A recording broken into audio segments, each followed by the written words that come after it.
एक अफवाह और जल गया पूरा शहर। नागपुर 2 घंटे तक जलता रहा। औरंगजेब की कब्र को हटाने की मांग को लेकर शुरू हुआ विवाद देखते ही देखते हिंसक हो गया। बजरंग दल विश्व हिंदू परिषद के प्रदर्शन के दौरान एक अफवाह के बाद पूरे शहर में तांडव मच गया।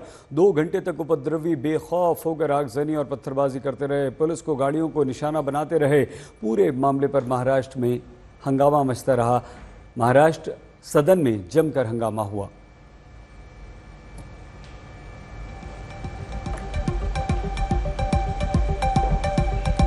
हिंसा की 3 तस्वीरें हम आपको दिखा रहे हैं। नागपुर हिंसा को लेकर महाराष्ट्र सरकार सख्त है। मुख्यमंत्री के बाद उप मुख्यमंत्री ने भी उपद्रवियों पर सख्त कार्रवाई करने की बात कही है। उनको बख्शा नहीं जाएगा। जो भी समाज कंटक जिन्होंने पुलिस पर हमला किया है, आम जनता के ऊपर हमला किया है, माँ बहनों पर अत्याचार किया है, पेट्रोल बम फेंके हैं, पत्थर फेंके हैं, हथियार से हमला किया है, उनको बिल्कुल महाराष्ट्र में बिल्कुल माफ नहीं किया जाएगा। हमारी महाराष्ट्र सरकार की भूमिका है या महाराष्ट्र में अमन शांति कायम बनाए रखने का काम है। और इसलिए मैं जनता से भी अपील करूंगा, पुलिस अपना काम कर रही है। पुलिस सख्ती से गुनाहगारों को जो समाज कंटक है उनसे पेश कर आएगी, उनको कड़ी कार्रवाई करेगी। लेकिन पुलिस को भी जनता ने सहयोग करना चाहिए, यह भी हमारी अपील है। नागपुर हिंसा पर असदुद्दीन ओवैसी ने आरोप लगाया। ओवैसी ने कहा कि ये साजिश हुई है। वर्सेस है कुरान के, जो एक कपड़े पर लिखी जाती हैं, उसको आपने जलाया। और जब ये हरकत हो रही थी तो उसी वक्त जाकर मुकामी वहाँ के जो मुसलमान और हिंदू लोग थे, जाकर कंप्लेन किए डीसीपी को कि इसको रुकवाइए। देखिए ये जो कपड़ा है जिसपे कुरान करीम के आयतें लिखी हैं, वर्सेस लिखी है, मत करिए। जलाया गया, एक्शन नहीं लिए। उसके बाद शाम में ये सब चीजें हुई। मैं उसका कंडेम करता हूँ वायलेंस का, मगर इसको टोटल देखिए आप कि जो स्टेटमेंट्स एमिनेट हुए हैं, जो स्टेटमेंट दिए गए हैं मिनिस्टर्स की तरफ से, अभी भी दिए जा रहे हैं। भाई आप रूल ऑफ लॉ को फॉलो करिए ना। आप तो भारत के संविधान पर आपने ओथ लिया है, तो आप कैसे प्रोवोकेटिव स्टेटमेंट्स क्यों दे रहे हैं आप? भाई मुझे किसी चीज कोई चीज पसंद नहीं है, आपको कोई चीज पसंद नहीं है, तो कोई भी अपनी नापसंद का इजहार कानून को हाथ में ले करेगा क्या? हिंसा को लेकर नागपुर सेंट्रल के विधायक ने कहा है कि बाहर से आए लोगों ने महल परिसर में हिंसा की।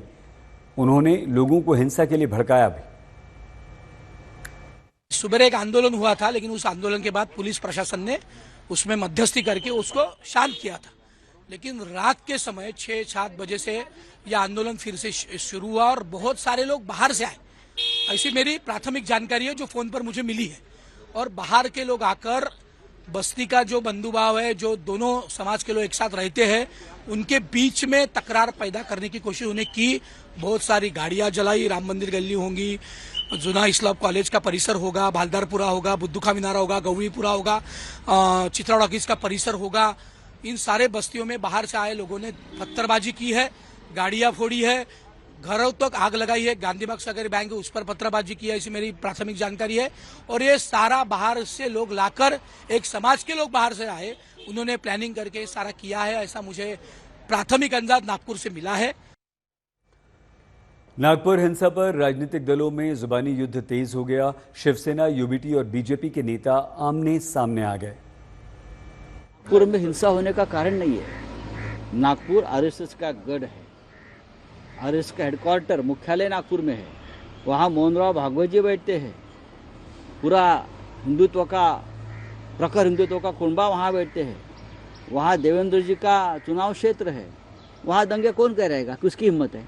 गृह मंत्री देवेंद्र फडणवीस जी है, मुख्यमंत्री देवेंद्र जी है। वहाँ भारतीय जनता पार्टी के प्रदेशाध्यक्ष बावनकुळे नागपुर से है और 4 मंत्री आसपास है।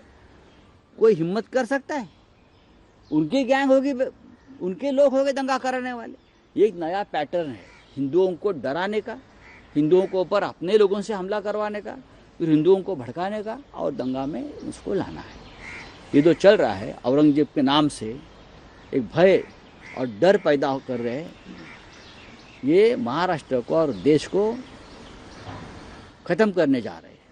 इन्वेस्टिगेशन हमने चालू कर दिया है। अब तक टोटल 47 लोगों को हम लोग डिटेन कर चुके हैं। इसमें लगभग 12 से 14 हमारे पुलिस कर्मचारी इसमें इंजर है। कुछ उनको लिगामेंट टेयर हुआ है, कुछ उनको कुछ कट्स है और बाकी माइनर्स है।